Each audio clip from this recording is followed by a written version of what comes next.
यमना प्रिय विक्रयी संस्कृता चौपर्णन सकाल कश्चित घातका। वो कह रहे हैं इसका मतलब ये है कि मांस खाने वाला, मांस खरीदने वाला, मांस बेचने वाला, मांस पकाने वाला, मांस परोसने वाला, ये सबके सब दोषी हैं। जब ये सबके सब दोषी हैं तो फिर अगर ये जो खाता है वो कितना दोषी है? मांस आहारी मानवा प्रत्यक्ष राक्षस अंग और इनकी संगत मत करो पर भजन में भंग। ये कहा गया है संतों ने कि अगर ऐसे व्यक्ति का आमना सामना हो जाए, आंखों में आंखें मिल जाए, तो ऐसे व्यक्ति के अशोक कर्म तुम्हारे ऊपर तुरंत ट्रांसफर होंगे और तुम्हारी अच्छाइयां उसके पास जाएंगी। तो क्या करना चाहिए? ऐसे लोगों से बचना चाहिए, दूर रहना चाहिए।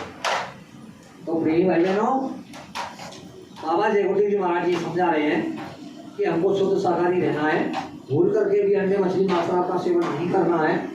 जो नए प्रेमी हैं उनके लिए जाति में, बिरादरी में सब जगह ये प्रचार कर दो, कोई छूटने ना पावे। नहीं तो बाबा जयगुरु जी ये कहेंगे कि तुम्हारे संपर्क में ये लोग समय समय पर जैसे इसी जगह से और 6 दिन बराबर ये अम्बा क्षेत्र के गांवों में प्रचार प्रसार हुआ था। प्रेमी जाते थे, दिन भर प्रचार करते थे और फिर लौट के यहीं आ जाते। कितने लोग उसमें साथ थे? आप भी थे, प्रचार में थे। 2-4 हाथ उठे हैं, बात समझ में नहीं आएगी। अभी फिर से अब ये इस क्षेत्र में नहीं, अब उधर जोरा वाले क्षेत्र में रैली निकलेगी और उसका समय बता दिया जाएगा। लोग आप तैयारी करो सरकार के प्रचार की। हम लोगों को उन गांवों में जाना है, अपनी सेवा उन प्रेमियों के लिए लगानी है जिन प्रेमियों के पास संदेश गया नहीं है, वहां तक लोग पहुंचे ही नहीं है। श्योपुर में बहुत पहले, आज से कम 30 साल पहले, 30-35 साल पहले हम लोग गए थे और तब से उधर थोड़े लोग जुड़े, फिर संपर्क टूट गया। फिर ये समय आ गया 2012 का, तब तो और ही व्यवस्था खराब हो गई है। तमाम लोगों का विश्वास टूट गया कि अरे अब क्या होगा, अब क्या होगा, अब क्या होगा। तो प्रिय भाई बहनों, समय ये तो समय क्या वक्त जाएगा वो समय ही बताएगा। कुछ बाबा जयगुरु जी महाराज की ऐसी भविष्यवाणियाँ हैं जो भविष्यवाणी अभी तक हुई नहीं। जैसे बाबा जी ने कहा था कि मैं एक काफिला निकालूंगा और वो काफिला कश्मीर से कन्याकुमारी वाला होगा। समय उसका निश्चित नहीं किया था कि कितना उसका समय लगेगा। जब मैं निकालूंगा तब बताऊंगा। सत्य बनाने के लिए इसलिए कि बाबा जी देखिए 4था यज्ञ करने की बात वो बराबर करते आए और यहाँ तक कह दिया कि जब मैं 4था यज्ञ करूंगा तो एक छोटी सी नदी होगी और बहुत सारी झाड़ियाँ होंगी, भूख मैदान होगा और एक छोटी सी नदी बगल में होगी। 10 महीने पहले से उसका प्रचार प्रसार करूंगा। 10 महीने पहले बताऊंगा कि वो 4था यज्ञ होने वाला है। उसी में कह रहे हैं बाबा जी कि 3 दिन पहले ये बताऊंगा सचयुग कैसे आएगा। 72 घंटे का उनका लेख है, स्टेटमेंट है बाबा जयगुरु जी महाराज का। संदेश में ये आया है कि 72 घंटे पहले बाबा जी बताएंगे। तो ये काम अभी हुआ नहीं। कितनी मजबूती के साथ बात कह दी बाबा जी ने कि देखो पूरब में होने वाला सूरज पश्चिम में होने लगे, ये हो सकता है। ये आसमान टूट कर जमीन पर आ जाए, जमीन रसातल को चली जाए, ये हो सकता है। लेकिन ये होश का मंच है, इस मंच पर खड़े होकर के ये बाबा जो कुछ भी कहेगा वो इधर से उधर होने वाला नहीं है बच्चों। मिथ्या नहीं होगा, झूठा नहीं होगा। इतना बड़ा तौर वचन एक वादा किया है और हम सब इस बात को कहते थे कि संत वचन पलटे नहीं और पलट जान ब्रह्मांड, यानी ब्रह्मांड पलट सकता है लेकिन संतों के वचन नहीं पलटते। तो प्रेमी भाई बहनों, समय किसी का कोई दोष नहीं है। जैसे मैं बाबा जी के बहुत नजदीक रहा और मेरी अंदर ये भावना बनी रही कैसी कि मैं बाबा जी के इतने नजदीक रहा, न तो मुझे कोई पद दिलाना, मैं अध्यक्ष बनाना, मैं मंत्री बनाना, फलाना बनाना, ठिकाना बनाना, न मेरी कोई कीमत आसन पर रही। जिम्मेदार लोगों के बीच में हम साइड में पड़े रहे। तो जागी रही भावना जैसी और प्रभु मूर्त देखी दिन जैसी। बाबा जयगुरु जी महाराज ने तो यहाँ तक कहा है कि बच्चा मैं किसी का एक गिलास पानी भी पिलाता हूँ तो उसको भी अदा करता हूँ। अगर किसी ने मेरे नाम पर 1 रुपए की सेवा दे दी है तो मैं उसका 10 गुना करके वापस करता हूँ। और किया है बाबा जी ने।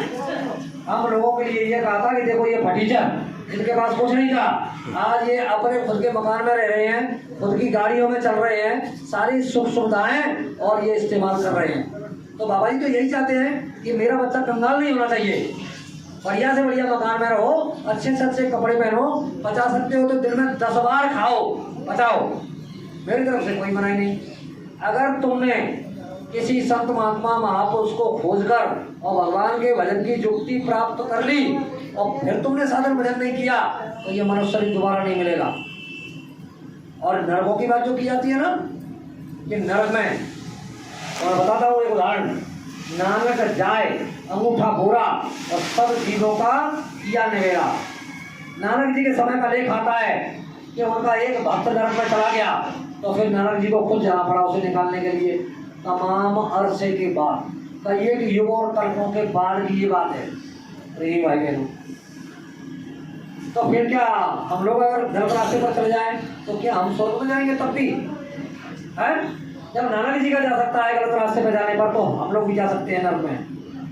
इसलिए बाबा जी कह रहे हैं कि सचेत रहो, होशियार रहो, कोई भी ऐसा काम नहीं करो जो संत मत के खिलाफ है। और संत मत की कुछ नियम है, कुछ नीति है, उस नीति के अनुसार चलो। तो बाबा जयगुरुदेव जी महाराज ने जिन लोगों के अंदर ये रह गया था, बहुत से लोगों के अंदर उसी समय गुरुबाई सवार थी।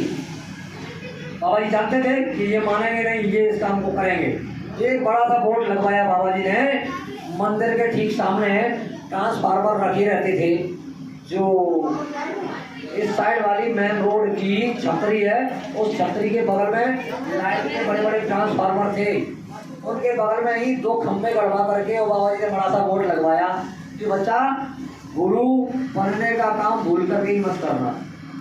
गुरु बनना और बनाना हंसी के नहीं है। अंधे गुरु और पहले चेले होए नरक में ठेलम ठेले, झूठा गुरु अजगर बने लग 84 जाए और शिष्य सभी चेटी बने नौच नौच कर खाएं। संयोग से बाबा जयगुरुदेव जी महाराज ने इस दृश्य को भी दिखा दिया। मैं पारोली में डॉक्टरी करता था, सन 89 और 90 की बात है। बरसात का समय था और पता नहीं कहाँ से, क्योंकि पहाड़ी इलाका है, हो सकता है उसमें से आ गया हो, काफी बड़ा और इतना मोटा वो सर्फ था। अब वो सीधा रोड पे पड़ा हुआ था। तो देख करके मेरी जैसे ही दृष्टि पड़ी उस पर तो डर लग गया। अरे मेरी सर्फ इतना बड़ा। अब मैंने पैर फटफटाए तो वो हिल डुल नहीं रहा है। मैंने कि जो वो होता है ना सर्फ, अजगर सर्फ, अजगर करण सागरी और पंछी करण काम और दास मलुका कह गए सबके दाता, उसको भी भोजन मिलता है। परमात्मा ने जिस जिस योनि में जैसा जैसा शरीर दिया है तो भोजन सबको, भोजन की व्यवस्था सबके लिए की है। वैसे ही मैंने सोचा कि हो सकता है ये अपना भोजन लेने के लिए, बगल में ही पानी था, एक तालाब था, उसमें पानी भरा रहता था, तो उसमें पानी भी नहीं आया हो ये। अब मैंने क्या काम करा कि काफ़ी देर तक खड़ा रहा मैं और वो हिल नहीं रहा है, तो मैंने एक मिट्टी का डेला उठाया और फेंका उसकी तरफ कि अगर ये जीवित होगा तो जरूर हरकत करेगा। अब उसने हरकत नहीं की, मुझे ऐसा तो नहीं है कि ये मर गया हो। फिर मैंने बड़ा सा डंडा लिया, वहीं से मैं पास में गया, मैंने डंडा स्पर्श किया, अब वो बिल्कुल हिल नहीं रहा है। मैंने कहा ये मर गया, इसकी मृत्यु हो गई किसी न किसी कारणवश। तो हो सकता है कि शाम का मरा हो तो सुबह तक तो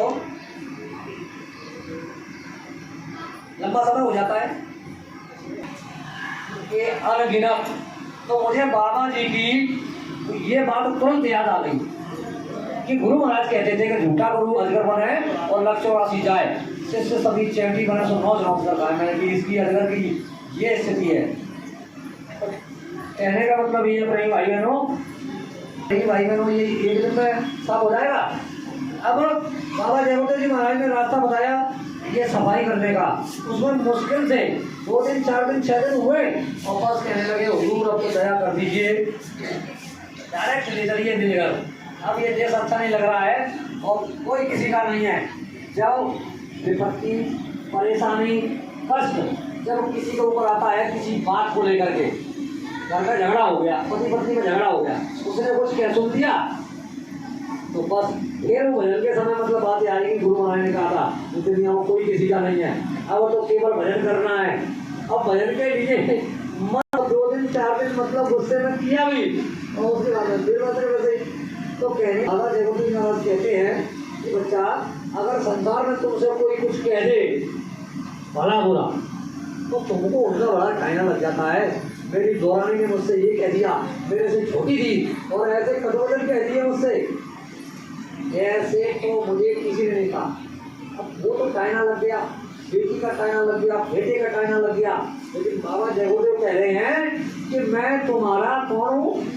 गुरु ने कहा सच्चा सेवक, और सच्चा सेवक हमेशा तुम्हारे हित की बात करता है। और बच्चा तुम्हें मेरा टाइना ही नहीं लगता। तो प्रेमी भाई बहनों, कम समय के रहते हुए समय आगे ऐसे आने वाला है कि जिसमें कोई किसी का साथ देने वाला नहीं होगा। पिछला 2-3 साल पहले का कोरोना काल जरा याद करो, तो प्रशासन ने घर में बंद करा दिया था। अगर बच्चे को कोरोना हो गया दूर दूर दूर तो इसको दूर करो, नहीं तो किसी और को लग जाएगा। उसका उस समय कोई नहीं था। सामने वाले ने यह अनुभव किया कि बताइए मुझे बीमारी हो गई कोरोना की, अब मेरा साथ कोई देने वाला नहीं है, मुझे कोई स्पर्श करने वाला नहीं है, मेरे सामने कोई आने वाला नहीं है। तो प्रेमी भाई बहनों, ये दृश्य उसी समय पहले देखने को मिला है कि नहीं मिला है? तो बाबा जी कह रहे हैं कि तरह तरह की बीमारियां आएंगी और डॉक्टरों की समझ में नहीं आएगा। मैं आपको ताजी एक प्रमाण अभी का दे रहा हूँ, अभी का तत्काल का।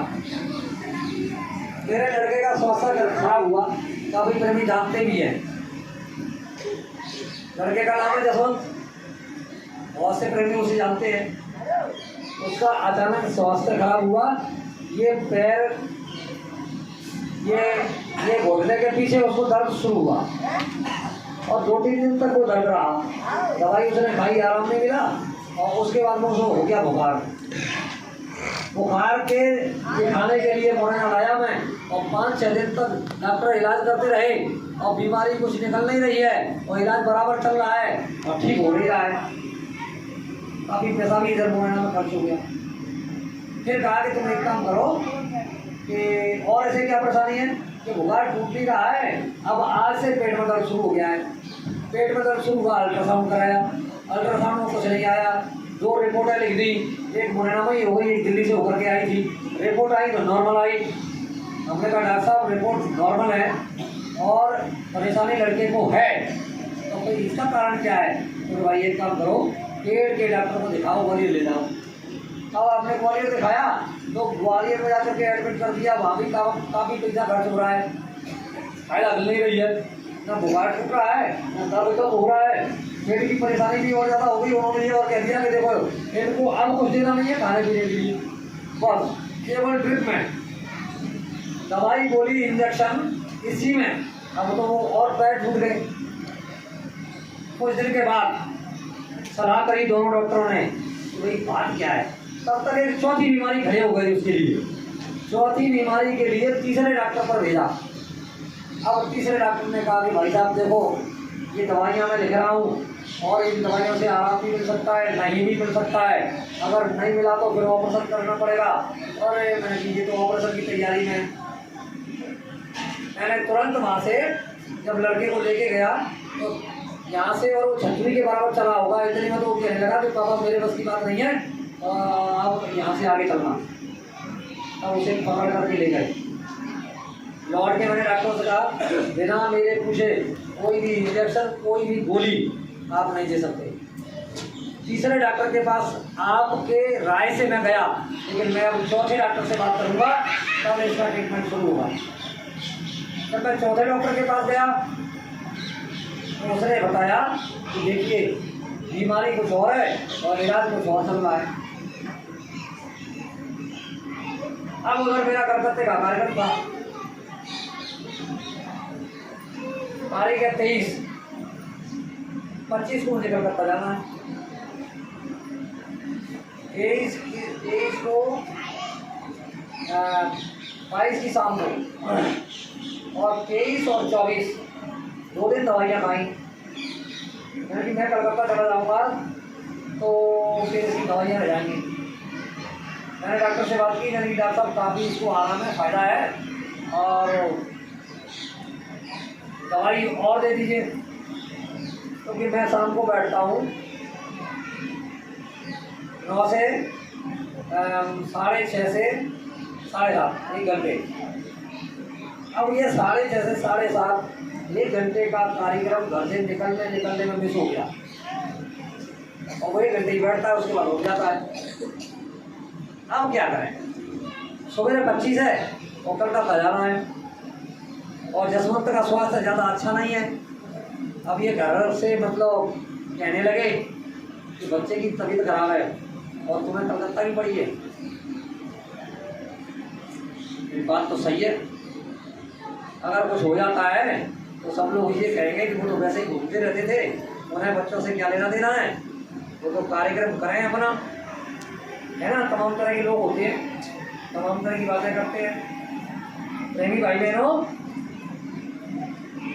सवेरे 6 बजे आगरा से ट्रेन चलनी है, 6:10 पर वहाँ से ट्रेन चलेगी, और ग्वालियर तक आने में 2 घंटे का समय लगता है। तो कितना समय हो जाएगा, 6:15 से 8:15, है ना। और सुबह डॉक्टर को दिखाना है, शाम को दिखा नहीं पाए, और डॉक्टर का समय है कितना, 9 से 10। 9 से 10। अब हम कैसे पहुँचेंगे, हम तो किसी भी कीमत पर नहीं पहुँचेंगे। शाम को बड़ी बेचैनी, बड़ी बेकरी, और इसी उधड़पुर में साधन भजन किया। बस स्वामी जी महाराज से कहा थे, हुजूर जीवन में पहली बार किसी को आश्वासन दे करके, किसी को बोल करके, और हम आप पहुँच नहीं पा रहे हैं। इतने में क्या है कि आंखों में से आंसू निकल गए। मालिक, हम परीक्षा में फेल हो गए। इतना तय करके हो गए। 3:30 बजे मैंने एक सपना देखा कि जो माँ साहब थे ना, टाट वाले, बंगाल के, वो आए थे कलकत्ता वाले, मास्टर साहब के स्कूल में, और मैं बोर्ड पे कार्यक्रम कर रहा हूँ। 3:30 बजे की बात थी। 3:45 बजे स्वप्न मेरा टूट गया। मैं बैठा हुआ, अरे मैंने बड़ा बढ़िया सपना देख रहा था। मैं प्रेमी आ गए थे, सत्संग कार्यक्रम चल रहा था, बोर्ड का सत्संग कार्यक्रम हो रहा है। माँ साहब दिखाई दिए, कलकत्ता वाला स्कूल उनका मैंने देखा नहीं था, लेकिन मैंने अपने साथ के प्रेमियों को कहा था कि माँ साहब का स्कूल ऐसा तो नहीं है, तो वो बोलने लगे कि बिल्कुल ऐसा ही है, कलकत्ता का कार्यक्रम है। बस इतने में फिर मैंने गुरु महाराज से कहा, मैंने कि हुजूर, आपने कलकत्ते में बोर्ड पर सत्संग कार्यक्रम करवाया है, तो पहुंचना तो किसी न किसी तरीके से है। अब मन में आने लगा कि 6:15 बजे गाड़ी छूटेगी, 8:15 आ जाएगी, 8:30 आ जाएगी, मेरा तो 9 से 10 है, मैं तो किसी भी कीमत पर नहीं पहुंच सकता। तो वही मैंने निवेदन किया स्वामी जी से साधन भजन करने से पहले कि हुजूर, अगर आप 4 घंटे गाड़ी को वेट कर दो तो मैं जा सकता हूँ। नहीं भाई बहनों, मैं मतलब स्वप्न ध्यान भजन में अपने में लग गया, उसी उधड़पुर में। तो फॉर्मेलिटी समझो। जैसे ही 6 बजे, तब तक तो भाई का फोन आ गया। हरेंद्र से मैंने कहा था, मेरे भैया टिकट रखा है, और उसका है रिजर्वेशन का, तो तुम्हें कोई दिक्कत आने वाली नहीं है, तुम घर चले जाओ, घर से टिकट ले आओ। ये इनके घर से हैं बहू, ये इनसे ही मैंने पूछा था, मैंने कि तुम हरेंद्र को भेज दोगे, टिकट रखा है। तो बोला, अंकल जी अकेले नहीं भेज सकते हम, तुम साथ में जाते तो भेज दे। अब मैंने इसे कहा, मैंने कि भैया कोई बात नहीं है, तुम चले जाओ, एक व्यक्ति पहुंच जाएगा तो ये तो हो जाएगी कि हाँ चलो टिकट काम में आ गया, तो कैसे ही जाएंगे पैसे उसके। तब तक तो बंदे का फोन आता है कि अंकल जी बड़ी खुशी की बात है, यानी क्या खुशी की बात है यार, सुबह सुबह क्या मैसेज देने वाला है। तो बोला कि स्पॉट पर ही गाड़ी जो आगरा से 6:15 बजे चलती थी, वो गाड़ी अब 10:30 पे 4 चलेगी। घंटे देरी से चलेगी। कितने घंटे देरी से? 4 घंटे। तो हमने कितने घंटे की कहा था? 4 घंटे। तो ये गुरु महाराज ने यानी प्रत्यक्ष प्रमाण दे दिया। 4 घंटे की मांग करी थी कि अगर 4 घंटे आप लेट कर दो तो मैं जा सकता हूँ। तब भी उसमें ये कन्फर्म नहीं था कि मैं चला जाऊंगा, मैं जा सकता हूँ। और मालिक ने वो 4 घंटे का समय दे दिया स्पॉट पर ही। अब क्या है कि थोड़ी और लेट हो गई, तो हमने ग्वालियर मतलब अब फोन किया मतलब नीतू बहन जी को 2 घंटे और लेट है। 2 घंटे और लेट हो गई है, 12 बजे के समथिंग आएगी गाड़ी। अब एक काम करें, मतलब अस्पताल से आए हैं तो थोड़ा नहा धो लिया जाए, मेरे लिए पानी गर्म कर दो और खाना बनाओ, और खाने में दाल रोटी बनाना और कुछ नहीं। बोले ठीक है भाई साहब आप तो आ जाओ। अब क्या है कि रोटी बनने में देरी हो रही थी, दाल बन गई और नहा लिया, कपड़े पहन लिए, बिल्कुल तैयार हो गया मैं। मेरी बहन जी अगर ट्रेन अब छूट गई तो मार पड़ेगी। 4 घंटे की जगह पर 6 घंटे गाड़ी लेट हुई है, मैं आराम से मतलब पहुंच सकता हूँ वहाँ, लेकिन रोटी के चक्कर में अगर गाड़ी निकल गई तो गुरु महाराज छोड़ेंगे नहीं। तो खाने पीने के चक्कर में ट्रेन निकाल दी, तुम्हारे लिए कितना लेट किया गया था गाड़ी को। मैंने कहा मैं तो छोड़ के जाता हूँ कि नहीं भाई साहब चिंता नहीं करो, नहीं टैक्सी से जाऊँगा, आधे घंटे का समय लगेगा, हाँ जामा मिल गया तो दिक्कत, तो चिंता नहीं करो, मैं बच्चे को भेजूंगी तुम्हारे साथ, स्कूटी से छोड़ने जाएगा, 10 या 12 मिनट लगती हैं तो तुम 20 मिनट जोड़ लो। मालिक की मौत से भोजन करके और सब काम हो गए। उसके बाद ट्रेन पे भी पहुंच गए, इधर से बंदा आ गया और हम लोग कलकत्ता में गए। 2 दिन जाने के, 2 दिन आने के और 4 दिन वहाँ कार्यक्रम हुआ था। तो भाई बहनों, मेरे साथ तो तमाम तरह की घटना हुई है और गुरु महाराज की दया के ऐसे सैकड़ों प्रमाण हैं। ये कोई एक ही प्रमाण नहीं है। इसी अम्बा के अंदर हम लोग कार्यक्रम कर रहे थे सिकरवार साहब की ससुराल में, पाल में, और पांडे जी हमारे थोड़े जिक्की टाइप के थे। अगर वो ये कर लेते मन में कि नहीं आज भोजन नहीं करना है तो नहीं करना है। अब ससुराल में सिकरवार साहब और हमारे प्रेमी साथ में, हम दोनों निकल गए सुबह प्रचार करने के लिए। 3-4 गांवों में प्रचार करके वापस लौटे के अब समय हो गया है। तो रास्ते में क्या कहने लगे कि देखो एक काम करेंगे अपन, अगर सिकरवार ने खाना खा लिया होगा तो अपन खाना नहीं खाएंगे। मैंने कि मरवाओगे, खाना क्यों नहीं खाएंगे भाई, और भी तो प्रेमी है, जब उनको खाना खिलाया होगा तो उनको भी खिला सकते हैं कि भैया वो आ जाएंगे तब वो खा लेंगे, अब तुम खा लो। और वही हुआ, सिकरवार साहब ने उनके साथ खाना खा लिया। अब तो जैसे ही खबर मिली पांडे जी को कि खा लिया खाना, अरे तुम मेरे बराबर के भाई थे और ये तुम्हारी ससुराल थी, मेरे लिए तुम रुके नहीं। मैंने कहा एक काम करते हैं, यहाँ खाना नहीं खाएंगे लेकिन बांध के लेते रहेंगे, वहाँ रास्ते में खा लेंगे। नहीं अब नहीं, अब तो मना कर दिया था। अब 4 बजे मुझे भी भूख लगती है और उनको भी भूख लगी। तो भाई बहनों अब कहने लगे कि दर्शन भाई, हाँ भाई साहब यार भूख लग गई 4 बजे, मैंने अब खा लो कुछ यहाँ, अब कहा खाए तुम्हारे लिए भोजन। नहीं भाई बहनों, गुरु महाराज की ऐसी दया,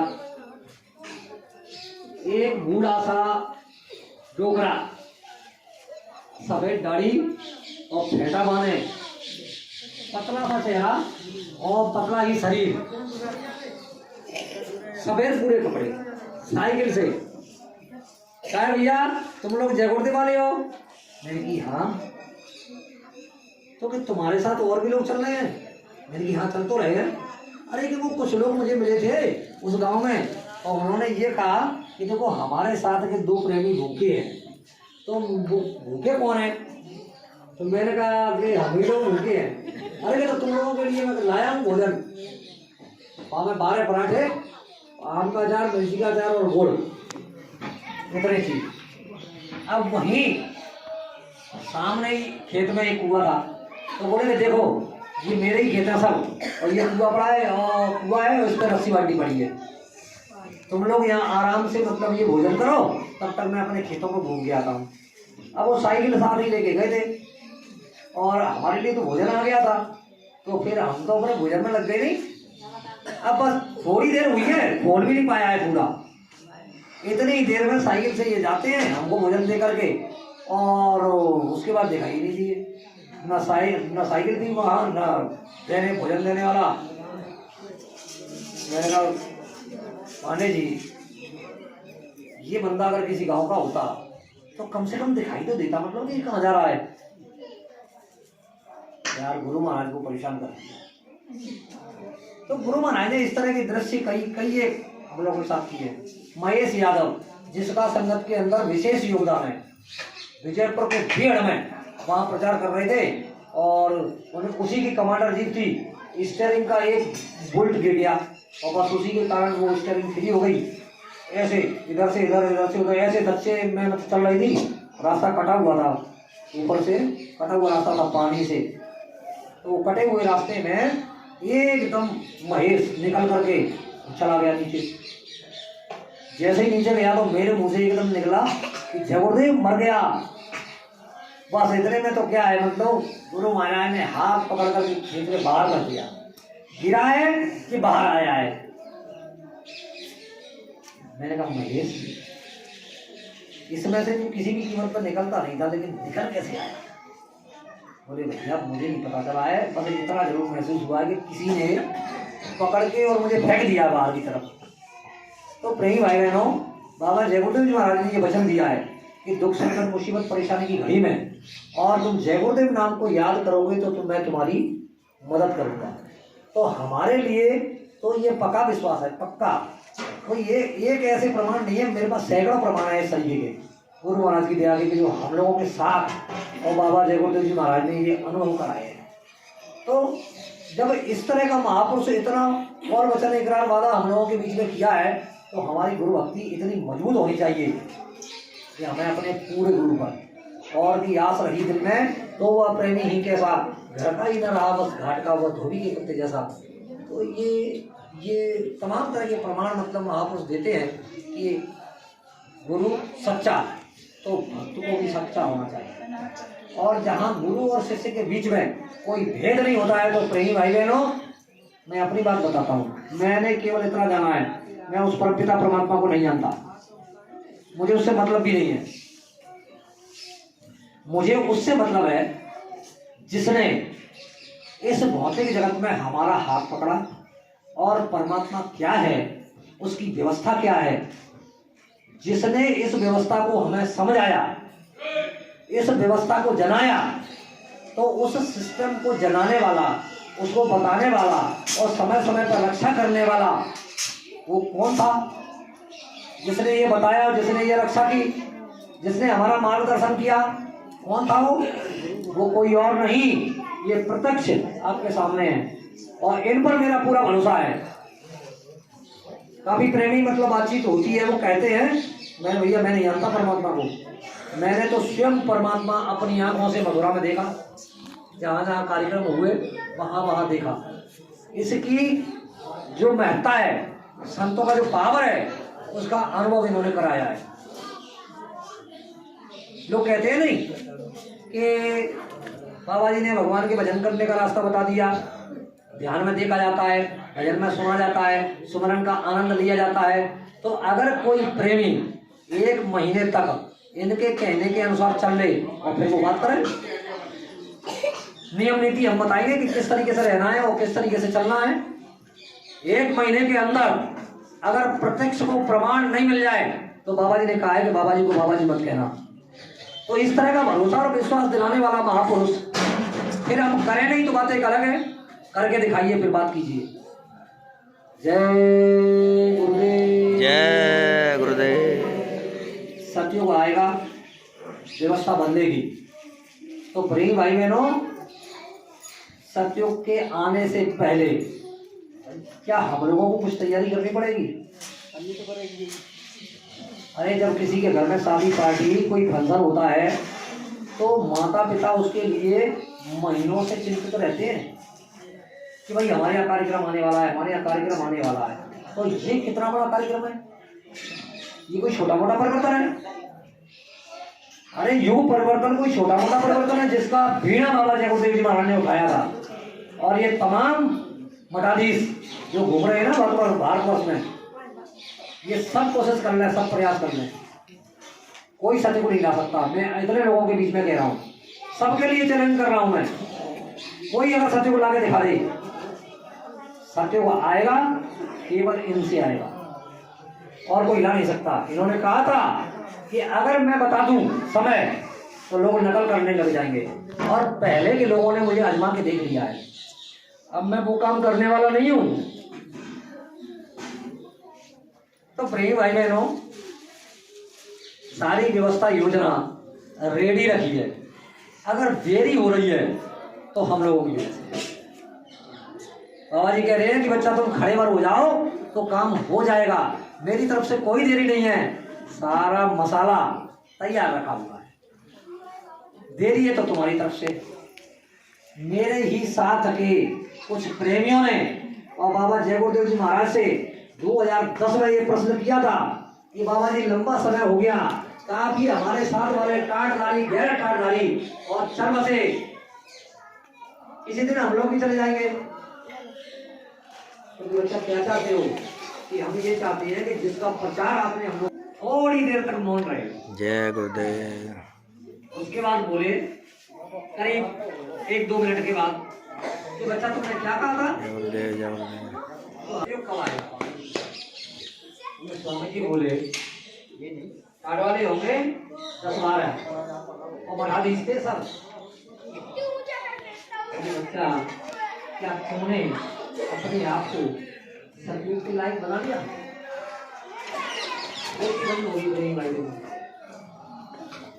कोई जवाब नहीं था, बस सिस्टम आगे बढ़ता चला गया, धीरे धीरे धीरे धीरे जिसके मन में जो आ रहा था वो कर रहा है। हमें संतों की दृष्टि से चलना चाहिए और गुरु की बातों पर पूरा भरोसा होना चाहिए। समय कटेगा नहीं, आएगा, निश्चित रूप से आने वाला है। उससे पहले थोड़ी सी हम तैयारी करें। तैयारी हमारी बस यही है कि हाँ, सात्विक आहार। सात्विक आहार में बाबा जय गुरुदेव जी महाराज कह रहे हैं कि नियम नीति के साथ और तुम सादा, देखिए लहसुन प्याज ये तामसिक भोजन है, लाल मिर्ची है ये तामसिक भोजन है, मसाले हैं ये तामसिक भोजन है, और तामसिक आहार करोगे तो वैसे ही मन होगा, जैसा खाओ अन्न वैसा हो गए मन, और जैसा पियो पानी वैसी हो गए पानी।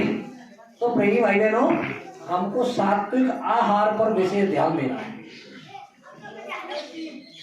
अपना मिर्ची मसाले बंद, थोड़े से तेल में और जीरे का छौंक लगा करके उसे छौंक लो और उसमें नमक डाल लो, और थोड़े दिन तक ऐसा लगेगा मतलब कि ये अच्छा नहीं लग रहा है, अच्छा नहीं लग रहा है, लेकिन बाद में और अंदर जाएगी और गुरु महाराज की दया काम करेगी। सात्विक भोजन के लिए बाबा जय गुरुदेव जी महाराज ने मथुरा में कई एक बार कहा, और जो हमारे आपका राष्ट्रीय भंडारा है उसमें आपने देखा है, उसमें उस भंडारे में केवल नमक पड़ता था, केवल नमक। सब्जी में सब्जियां पड़ जाती 2 तरह की, 3 तरह की, 4 तरह की जो भी होती थी, है? दाल कैसी बनती थी? पानी पानी, है ना। दादा गुरुजी अपने कार्यकाल में बता रहे हैं कि देखो बच्चा, हम लोगों को सूखी रोटी और मतलब पतली दाल चाहिए। एक दिन किसी ने चुपड़ करके और दादा गुरुजी महाराज को रोटी खिला दी, अब उसमें थोड़ा सा घी डाल दिया था दाल में। तो बाबा जी ने कहा कि भाई ये क्या है? कि बाबा जी इसमें ये डाल दिया थोड़ा सा। तो बोले नहीं नहीं, ये हम नहीं खाएंगे, कि हुजूर अब तो व्यवस्था है नहीं और ये व्यवस्था है आपके लिए। तो उन्होंने खा लिया और ये कहा कि देखो अब हम रुकेंगे नहीं, आपने हमको गीजा खिला दिया, यानी गरिष्ठ भोजन। और दादा गुरुजी महाराज का पेट खराब हो गया और उसके बाद में 8 दिन के बाद वो ठीक हुए थे। तो प्रिय भाई बहनों, अपने कहने का समझ आने का मतलब ये है कि ये भंडारा जो चलता है, इस भंडारे की सेवा में वही प्रेमी आएगा, और पुराने प्रेमियों से मेरा निवेदन है कि वो पहले आए और मांस जरूर साथ लेके आए। सुमरन ध्यान भजन नित्य नियम से करो, आगे आने वाले समय में उसी से आपकी रक्षा मत होने वाली है, और इधर भी प्रवेश उसी व्यक्ति को मिलेगा। जो व्यक्ति बिल्कुल नया है वो अपने साथ आए हुए प्रेमी से ये पूछे कि भाई साहब मैं कुछ सेवा करना चाहता हूँ, तो मेरे लिए सेवा कौन सी है, और जो सेवा मिल जाए उसी सेवा को स्वीकार करें। अगर आपने वो सेवा स्वीकार कर ली तो फिर देखिए उस सेवा का परिणाम कहाँ निकलेगा। जब आप नामदानी भरे नहीं है, जय गुरुदेव नाम की 8 मालाएं करेंगे तो उसी में दया हो जाएगी। और जो नामदानी है, जिनको 5 नाम का दान मिला हुआ है बाबा जय गुरुदेव जी महाराज से, तो वो उसको करेंगे तो उसमें उनको लाभ मिल जाएगा। तो ये तो सेवा का प्रतिफल है। दूसरी चीज, ये जो मंच है ना, इस मंच पे आप जो भी प्रसाद लेके आएंगे, इलायची दाने को छोड़ सकते हैं, एक केला लेके आए, सेब लेके आए, और जो भी और है, संतरा, अंगूर, तो पहले वर्णन लगा हुआ है। उस नल पे आप अपनी पॉलीथिन में पानी डाल के धो करके तब लाओगे इधर। और एक बर्तन रहेगा इधर, उस बर्तन में आपको रखने हैं। और ये जो सेवा इधर आती है, जो भी आप देते हैं 10 रुपये 5 रुपये, जो भी आपकी इच्छा हो, ये सेवा इस कार्यक्रम से पहले तो हम लोग इसी में लगा देते थे भंडार में, है ना, लेकिन अब नहीं लगाई जाएगी। जब गुरु महाराज आएंगे तो ये चरणों की सेवा गुरु महाराज की अलग से रखी जाएगी, बाकायदा नोट करके कितनी आई हुई है तो रजिस्टर में एंट्री होगी उसकी, और वो लिख जाएगी। अब वो कहीं नहीं लगेगी भंडारे में। भंडारे में आपको जो कुछ भी देना है, मेरी हाथ जोड़कर विनय और प्रार्थना है, जो प्रेमी सुमरन ध्यान भजन नित्य नियम से रोज रोज करते हैं, वही भंडारे में सेवा दें। और ये आटा दाल चावल आप जो लाते हैं ना, अच्छी बात है, इसमें रोक नहीं है, लेकिन क्या है कि कभी कभी मतलब ऐसी खराब चीज आ जाती है और भंडारी ने देखा नहीं जल्दी में और ले ली आपकी चीज और मटक दी। अब उसमें कीड़े थे, क्या था क्या नहीं था। तो ये बड़ा शुद्धि और सफाई के साथ गुरु महाराज का भोजन बनता है, और हम उसी प्रयास में हैं, उसी कोशिश में हैं कि हम अच्छे से अच्छा बना करके गुरु महाराज को खिलाएं, और फिर आप सभी प्रेमियों को, गुरु भाई बहनों को खिलाएं, जिससे हमारा भी परमार्थ बने, है ना। और जिनके अंदर ये जग जाए ये भाव कि हाँ मुझे नित्य नियम से रोज रोज सुमरन ध्यान भजन करना है और सेवा करनी है, तो एक 5 रुपए का मास्क आएगा, 5 रुपए का मास्क जरूर साथ लेकर के आए। मैं बोल रहा हूँ, कभी कभी बोलते बोलते हुए मेरा भी थूक उचट जाता है। अगर यही थूक और जो भंडारे में काम कर रहा है और उचट गया और वो सब्जी डाल रहा है या कुछ और डाल रहा है, पूरी बना रहा है, और उस भगोने में चला गया, तो क्या प्रेमी भाई बहनों ये गुरु महाराज के भोग लगाने की योग्य है कि नहीं? नहीं है ना। नहीं। तो इस बात का विशेष ध्यान रहे। और सेवा में नए प्रेमी भाग करके भंडारे की तरफ नहीं आएंगे। इस जितने प्रेमी हैं सबके लिए ये मेरा आग्रह है, निवेदन है, प्रार्थना है, आप इसको स्वीकार करो। आपको जो भी सेवा करनी है तो हमारे ये रामो भैया है, हम पहले आ जाते हैं या हमसे पहले ये आ गए, तो इनसे पूछो कि भाई साहब आपको सेवा करना चाहते हैं, बताइए हमारे लिए क्या आदेश है, और बस इनका जो भी आदेश हो जाए उसे गुरु महाराज की मौज समझकर उसे स्वीकार कर लेना, और फिर उसका फायदा क्या होता है आपस में हम आप बात करेंगे। इसी के साथ मैं अपनी वाणी को विराम देता हूँ और भूल चूक के लिए क्षमा चाहता हूँ। सभी प्रेमी, आपने ध्यानपूर्वक बाबा जय गुरुदेव जी महाराज के संदेश को सुना, जो कि कम समय में मोटी मोटी बातें मैंने आपको बताई थी, जो जीवन में काम आने